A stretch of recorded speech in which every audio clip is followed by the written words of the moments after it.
যদিও বিশ্ব 14ই ফেব্রুয়ারি Valentine's day উদযাপন করছে, কিন্তু আজকে ভারতের জন্য কালো দিন হিসেবে পরিচিত পুলওয়ামা হামলার কারণে। এই হামলা ভারতীয় নিরাপত্তা বাহিনীর উপর সবচেয়ে মারাত্মক হামলার একটি।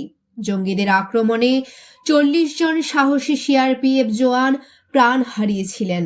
14ই ফেব্রুয়ারি 2019-এ পুলওয়ামা হামলা হয়েছিল। আজ সন্ত্রাসী হামলার পঞ্চম বার্ষিকী। 5 বছর আগে এই দিনে 40 জন সিআরপিএফ জওয়ানের প্রাণ হারানোর খবর টিভির পর্দায় ছড়িয়ে পড়ার সাথে সাথে সারা দেশের মানুষ স্তব্ধ হয়ে পড়েছিল। কোটি কোটি মানুষের চোখে ছিল জল।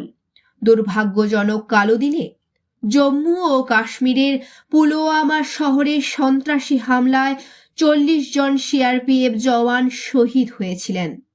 তাই এই 14ই ফেব্রুয়ারি আমাদের কাছে ব্ল্যাক ডে বা কালো দিন। যে সমস্ত জওয়ান আমাদের দেশের জন্য শহীদ হয়েছেন, আমরা আজীবন তাদের স্মরণ করব। আসুন আমরা একসঙ্গে বলি, জয় হিন্দ, বন্দে মাতরম।